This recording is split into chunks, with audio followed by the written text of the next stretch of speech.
Ow!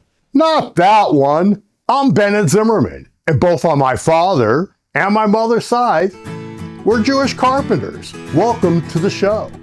If I had a hammer, I'd hammer in the morning, I'd hammer in the evening, all over this land. I'd hammer out danger, I'd hammer out a warning, I'd hammer out love between my brothers and my sisters all over this land. My name is Bennett Zimmerman, and I'd like to welcome you to the first show. This is the pilot, and we're going to see how it goes. The show's going to be fun, it's going to be deep, and it's going to get into the heart and depth of many issues, and people are going to have passions on both sides of them, but we're going to try to move forward to come to some consensus, to move forward in peace together. I'm going to state a very large goal, which is peace on the planet. Now, that could sound trite, but it sure is important. And the goal, as we go through different segments on the show, some of them light, some to get to know each other better. The others are going to look at some real problems in the world, trying to come to peace, because everyone on this planet deserves the same political rights that you, and I hope you have the same, but I sure do, because I'm able to speak about them freely. My training, I was trained as a Harvard MBA and a corporate strategy type at Bain Company. You might know Bain Company. Mitt Romney had run for president. That's where it came into the news. And what Bain Company specialized in is turnaround corporate strategy consulting. That is, if a company was having troubles, how did we take a look at them inside, backwards, forwards, and out to see where were they going, where were they making their money, where were they not, and how to really turn around a company that might have lost its way. What I hope to do is to take some of those skills, and what are some of those skills? Bain, as example, was the company that really developed the PowerPoint. And when they did it back in that day, they took a plastic acetate, and the graphs and charts that were drawn were with colored tape, which were put on the back of what we called slides. And people took out an X-Acto knife, and that's how some of the pictures that could show people in a company what were the facts, where were they doing well, where were they not. It allowed everyone around the table to look at the company and what it was doing in much the same way as when you have a CAT scan or you have an MRI. You now, along with your doctor, you can see exactly what's going on inside of you. You can know where there's something healthy or where there's something that needs to be taken care of. That's the same way we're going to look at the nation's local community, peoples, and issues of our time. We're going to try to put some facts on the table that all of us can take a look at and see where there are opportunities, because we always have choices. We're going to be able to look and evaluate choices, which one is the best forward that we make as a society to move forward towards peace and rights for everyone. First of all, when problems seem intractable, people, they feel stuck. It's usually because old approaches have gone stale. Sometimes we need fresh eyes. We need to look at the data in a different way. We need real conversation between each other in order to come to ways forward. That's what this show is about. It's an analytic, issue-based dialogue where we find ways that everyone can win. Our goal is to move forward, one conversation and one issue at a time. Well, I'm from California, so why am I wearing a Red Sox jersey? Well, first of all, because I loved it, and I lived in Boston, and I bought it at Faneuil Hall. You can still find great things that entertain me. But personally, I don't really care who wins the series, because I did in 1975 when I was a kid, and Los Angeles kept coming to the edge of winning the series until I stopped caring. But generally, I don't believe that U.S. cities have a reason to compete with each other. So I'm wearing it because I like the shirt. Now, I'm from California. That means that when we do this, all emotions are welcome here. Your anger, your sadness, your joy, your frustration. But the way we resolve things, the way we pursue happiness, a good national goal, it's through dialogue and respect for everyone in the political spectrum. That means the people you don't like, try to find something within them that you like. Are you in? I am. Let's go. Taking on world peace, that is quite a major goal. And one of the things when we look at what's going on in any society is going to establish a report card. How are things on planet Earth, country by country, zone by zone? How do people treat animals? Are people dying in the street? Are people being murdered? What are the rights of children? What are the rights of people not to be attacked sexually? What are their economic rights? What is their economic well-being of those nations? Do they have political rights? What is that justice? And do they have the right, the freedom of conscience to say anything they want without having someone arbitrarily decide they can't? What I'm suggesting is that there is a free world, and there is, by my count, 40% of the people on the planet are not living in the freedom that we know. So if there is a big dividing line, you might call it the haves or the have-nots, and usually that's in economic terms, and they have a correlation, but it's, do people have freedom or do they not have freedom? And that is one of the ways that we're going to first look, does any durable peace ever occur between nations that have such disparity economically or politically?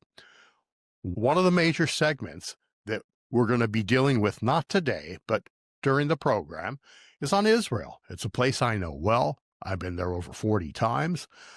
I think it's history, and to really go in depth in it, it's heartbreak and it's hope. And for people of any persuasion, Jewish, Arab, or none of the above, for that issue, I'm going to go through a lot of detail. And I think for any area of conflict that we look in the world, we're going to start by looking at some basic facts and measurements, a scorecard nation by nation. One of the most important is, of course, what degree of political freedom do they have? This map looks at which nations in the world are considered free. It's ranked by an independent house. There are several of them. This came from The Economist, the British magazine, on which countries have the most political freedom, shows which countries are partially free, and which are considered authoritarian. And one of the biggest political tests that one might suggest is, can you go into the public square and can you say how much you don't like the president, the prime minister, the king, or whatever title the leader might call themselves, and can you go home safely and continue to discuss politics with passion? There are many measures that we are first of all going to look at that, because that is the key dividing line, which will define in this world the haves and the have-nots, and that freedom to life and to liberty is all important. And that dividing line also in this world shows the differences in economic holdings. The freer world is a lot richer than the not free world.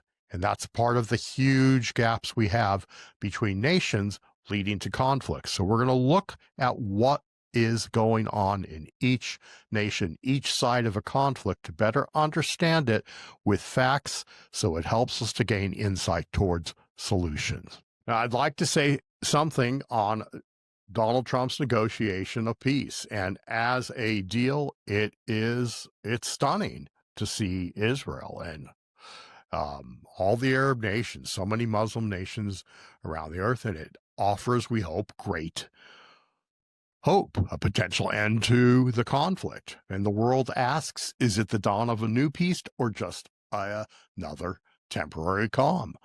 I'll tell you, we're going to get into detail on that issue to see can it overcome the real ones to coming to that peace. On a personal level, I have very mixed feelings. There was the Oslo peace process of 1993, which proved disastrous. And it is a genuine diplomatic achievement today. Yes, he did that. And he has done some negotiations that brought nations together in 8 different zones around the planet. It's spectacular. But I'll be honest, I don't believe the priority is whether he's nominated for a peace prize or not. And that's because peace, it doesn't begin only on the stage of world politics. It begins at home. Before any president seeks recognition abroad, the real task now, I believe, is to make peace with the half of the country that did not vote for him. If we can't find that unity among ourselves, how can we export peace anywhere else?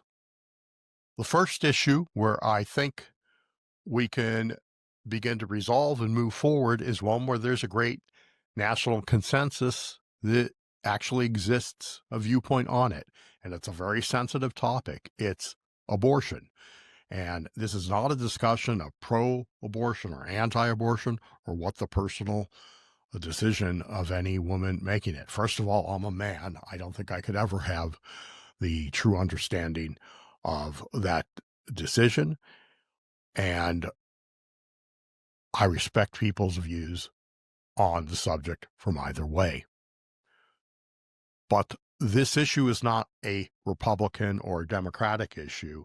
It's a personal issue that affects people across all lines. So what do the American people think about that issue? If you take a poll of the people, about 65% are for either Roe v. Wade or for almost no restrictions on abortion. That usually is defined as until fetal viability, is where you have the 65% majority. About 30% of the people are for Roe v. Wade. And then you have about 35% of the people, most of them don't want to ban the procedure completely, but in most cases. But something else interesting is found in the data is that in 44 of the 50 states, there is a majority that are for to have liberal abortion laws, for the government to stay out of the decision until the issue of fetal viability comes onto the table. So with a consensus position like that, if we look at this map, we'll see the number of states. It's around a little over 20 states that have either had legislation in place that if Roe v. Wade was overturned, which it was, that they would have restrictions on abortion go into place in their state, or state houses that passed measures after the Supreme Court overturned the decision and turned the decision, quite frankly, not just to the states, but to the legislative branch, whether it be Congress or whether it be at the state house level. The state houses represent all the different districts within each of their states. And most of the rural districts, most of the votes in the state house, they tend to be a little bit more conservative than the overall state population. Because when you poll people in each of those states, as I mentioned, there is a strong majority. This map shows how much in each of those states for the government to stay out of the decision. I think actually it's not fair to characterize any side of the debate as having particular monolithic views on anything. There is a strong libertarian streak throughout America. People who want to have freedoms and the government out of those decisions. There might be fiscal conservatives. And what you find in what are called red states, there's something interesting that has been happening. Montana, which is a solidly Republican red state, there was a referendum, and the people of Montana voted on that referendum to have Roe v. Wade type protection in their state. There's another example where Missouri, a red state, the state house had passed a measure against abortion, but again, the same thing. November 2024, the people passed a referendum and implemented Roe v. Wade type protection into their constitution. Now, Wyoming is another interesting case. And by the way, there is a majority supporting pro-choice, 52% majority. Back in 2022, Wyoming passed a law giving people the freedom to make their own medical choices. And a court ruled that one of those medical choices was to protect abortion rights. So it was impossible for the state to go against the more far-reaching right to make own medical decisions. And so in Wyoming, another red state, you have protection today of pro-choice positions. And the Constitution did not make any mention of abortion, whether it was a federal issue or whether it was a state issue. But I would suggest that because there is, let's be frank, there's a lot of confusion on the Democratic side on what issues to come forward for. Some of them I don't care for at all. It's hard for me to get excited for their position. But if they want to have one issue to show that this democracy is actually what the people decide and what they want, it is on this abortion issue. The Senate is the one that decides what Supreme Court justices are approved or not. If pro-choice becomes the issue of consensus, where 2/3 of the country wants to have a pro-choice position, that becomes a litmus test question for people running for the Senate.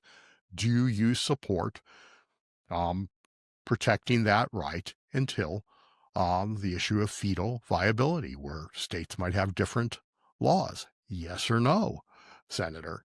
And that is an issue that, with everyone saying democracy is failing, it doesn't fail if people get focused and on one issue that seems to be where they have found a consensus to bring together. Now, a lot of people, they say on the Republicans, they say they want to move forward on this issue and take away rights on monolithically. I don't want to make a comment on, I certainly believe people have a right to express themselves however they wish. But if you look at Republican Party, if they call them MAGA types, which it's not ever good to call a political opponent by a label, but that's about 35% of the vote in the country. And the people that brought the election, Donald Trump, 50% or just under 50% of the vote, the rest of that is part of the Great Center. And part of that Great Center, when you look at it on this issue, is for keeping the pro-choice protections that the country had by law under Roe v. Wade.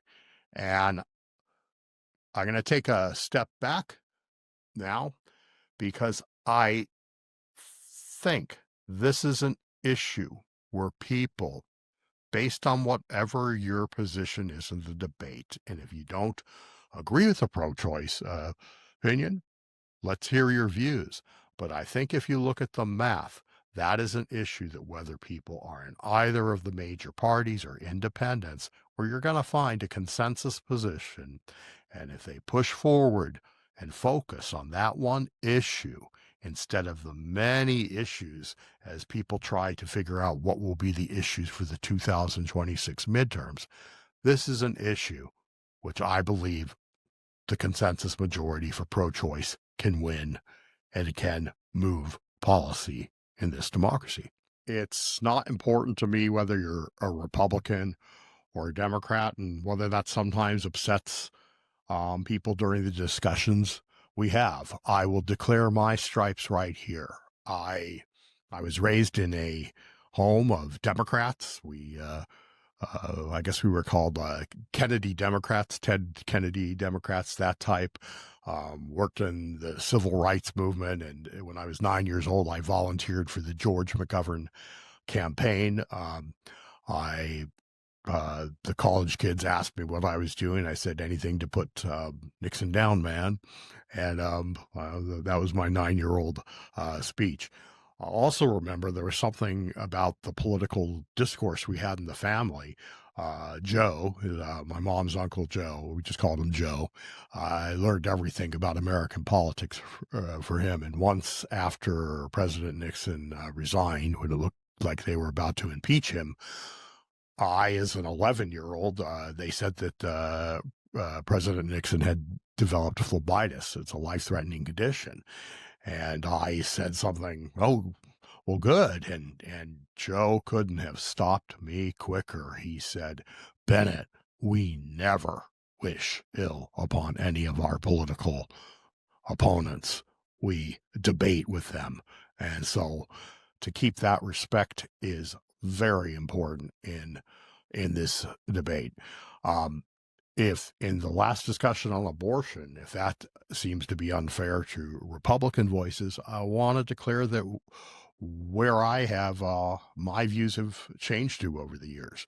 I have become, you would call a libertarian type, which traditionally has been with Republicans, that with my business views, I tended to believe in being fiscally conservative. Overseas, I believed in maintaining a strong position overseas. I never lost my socially liberal positions, which were picked up from a traditionally Democratic household. And I have admired candidates from both sides of the aisle, and I used to like how they would work together. But since we did the pro-choice discussion, and it seems to hit a bit at the right side of the divide, I want to be fair in each segment. And here's one that's going to be challenging to the Democratic Party. One of the solutions for gaining control in the Senate that has been proposed has to make Washington, D.C., to make it a full state. Now, the voting patterns in Washington, D.C. are, because they do get to vote for presidential races, is about 85% for Democrats and 15% Republican. It's probably the most heavily Democratic voting area in the country. First, some background.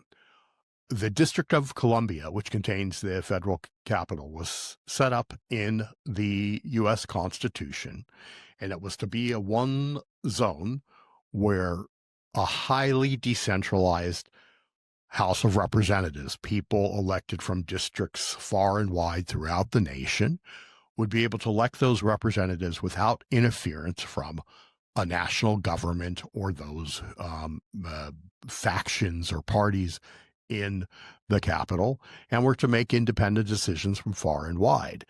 And because of that, people working in the national government or working in Washington, D.C., was determined that they would not have a choice of who representatives would be in either the House of Representatives, and not as a state, but as a smaller district, would not have state senators in the Senate. And that's the way that it was for many years. What was the land of this district? It was to be a small 100 square miles, and the states of Virginia and the states of Maryland gave some of their territory, and it became the district where all the representatives of the nation were to meet. And anyone in the town was to not have a choice in who those representatives will be. Well, first off, about 33 square miles of that was taken back by Virginia. It's called a retrocession in 1847. it would have been the county of Alexandria decided they didn't want to be part of the federal district, and they became again a part of Virginia, and they voted Virginia elections. So the 67 square miles of the current District of Columbia were the territory that was ceded by Maryland to the district. But people bring up the good question that how do people living in the district, do they deserve political representation to vote as Americans for the House of Representatives, for the Senate? Is it fair that they only get to vote in presidential elections to determine electoral votes?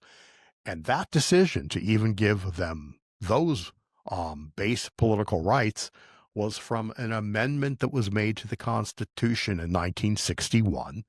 And it said that the District of Columbia would be given electoral votes equal to any state that the lowest number a state would have. So if there would be states with 3 electoral votes, which some of the smaller states have because they have 1 representative to the House, 2 senators, and that's how electoral votes are determined for each state, they said that Washington, D.C. would get that minimum of 3 electoral votes in each presidential election held since the amendment was passed in 61. But what about representation in the House? Or what about 2 senators? What about their choice in senatorial races? When the states were formed, they have urban areas, they have rural areas, and they were a mixture of the both.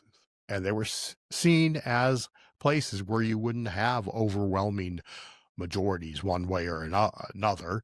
So first of all, in the construction of a state, there was never a city-state that was created in America. But usually when any territory applied to become a state in the U.S., they were usually politically matched up. So if the idea of D.C. becoming a state, and it would be a blue state, there would have to be a territory. I don't know where. I don't know what the South Sea, what Guam feels. I don't know if there was a foreign country that decided to become a state. If that happened to be a conservative voting state, a red state, the 2 of them coming in together is usually how it's done. They pair off states that are usually on the opposite side of political issues. But if you ask the question still, these people are 700,000 U.S. citizens, and they don't get to vote for representation in the Congress or the Senate. Well, one way that they could is it would be retrocession to the state of Maryland right next door. Maryland, if the Maryland legislature decided that it wanted to take the land back and the U.S. Congress approved that, and that's one way people could immediately be represented, what would happen to the electoral math? Well, Washington, D.C. would lose its 3 electoral votes in presidential contests, but the state of Maryland, which now has 10 electoral votes, they would then have 11 electoral votes because Washington, D.C., it takes about 770,000 persons to establish an electoral district for the District of Columbia. They have the population which would give to Maryland another seat, another voice in the House of Representatives. And that district, which I'm to include basically the territory of Washington, D.C., could then vote for the House of Representatives. They would be able to participate in senatorial races, but it would be in the state of Maryland as 700,000 new voices in Maryland's political decision on who should represent them in the Senate. There are very few areas really left in Washington, D.C. You could say the White House, you could say the Congress, you could say some of the government buildings to still call it a federal district. But for where people live, and many of them do work for the government, but so do people who live in the suburbs in Virginia or live in suburban Maryland. But if the people of that district want to have political rights, there is a way to do it. But the way that it would be done most simply would be to be part of Maryland again and have one seat in the House of Representatives, vote for the senatorial race, and it would make the district lose 2 of its electoral votes for the presidency. And that's what has to be weighed as people go forward on the discussion. But I think it's a non-starter, actually, for people to suggest that Washington, D.C. become a state. The bottom line is if there was a territory that was voting 85% Republican, there would be the same objections to it's not fair to make it a state because it just gives 2 Republican senators automatically. And the decision on D.C. statehood, it shouldn't be made on the basis of politics. It should be made on the basis of what's realistic moving forward. And do the people of the district want to keep the current system where they have 3 electoral votes in the presidential contest, or do they want to have a voice in selecting a representative to Congress and to vote in senatorial elections? Well, the pathway of retrocession of most of the district back to Maryland, that's a realistic path as well to consider. We're recording this first pilot episode actually near to John Lennon's birthday. And one of the things I happen to support is I do hope there would be a John Lennon Day throughout the world, which for people to think on ways, hopefully creatively, to come to peace. And I think the passionate views that we hold on different subjects, I hope that the thread that ties together what we talk about on this show is how to come to consensus or how to move forward. Looking for some inspiration from John Lennon, there's a great lyric from the song Watching the Wheels where he says, people asking questions lost in confusion. Well, I tell them there's no problem, only solutions. And that's what we're looking for on this program is no matter how much there might be passionate divide upon issues, is to find that center ground to move forward and bring us closer to resolution and peace with full respect to all participants in the debate. That's what democracy is about. The same thread is going to run through all of our discussion. Who gets heard? Well, I guess I do. It's my show, but I will try to bring on other voices, guests. But it again is always how do we move forward together? A lot of times people get discouraged. They say democracy is under threat. I think it's only under threat if we don't participate in it fully, or we allow ourselves to be moved by personality alone. But it takes us to educate ourselves and to get in deep on the issues to really move forward. Because whether it's global diplomacy or local democracy, our progress depends on analysis, the courage to talk on what's important to us. It's also to have sympathy and empathy with people from all sides of the debate, even when it's uncomfortable for those topics, but we're coming through together. That's the purpose of the show. It's to think clearly, to speak openly, and to find paths forward to reflect our highest values of democracy. With all that said, there's a lot of heavy topics in this show, but I'd like to make it a very human one. There's going to be times, that we have to take some time to eat. So there's a segment I call Cooking with Bennett. I like to break food rules, and I'll try a few recipes out for when I get hungry, and I would love to find out some of your opinions on them and what you like best. Food, they say, keeps us human, or it certainly is a place to begin our dialogue is over a meal. Music is very important, mostly because every lyric from the 1960s and 1970s, it still plays in my head. It shapes how I see the world. It's how I articulate myself. And we will spotlight some of the great rock artists who changed the world, or at least changed it for me. And I just mentioned John Lennon a moment ago. I'll tell you that I am very inspired by Yoko Ono. I think she thought deeply. Not only did she recently get credit for most of the words in Imagine, she said something that really moved me a few years ago. She says there can be no equivalence of human happiness unless there are full political rights for everyone on the planet. And I think it's an important statement.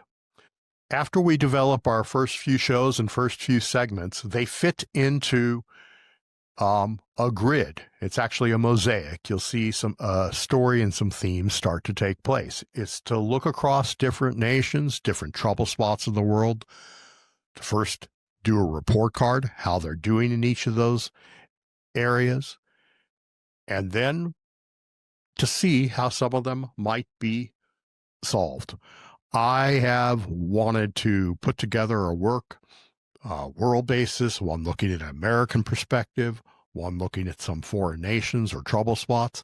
And I consider that this show is helping me to complete some unfinished business. It's the chance to say what I came here to say, or originally I thought I would write about, but it's my passion. It's when I have finish this series, I don't know, after about 100 segments, I will feel complete that I've expressed myself in the democracy and had some fun at it and was inspired to move things forward. And I hope it will inspire you to do the same and to get involved. So that's where we begin. We took 2 issues in a little more depth. And the world still needs peace. And we're a country that still needs to listen and talk and come together. I'm Bennett Zimmerman, and this is the start of something new. Well, I got a hammer, and I got a bell. I've got a song to sing all over this land. It's the hammer of justice. It's the bell of freedom. It's a song about love between my brothers and my sisters all over this land. It's the hammer of justice. It's the bell of freedom. It's a song about love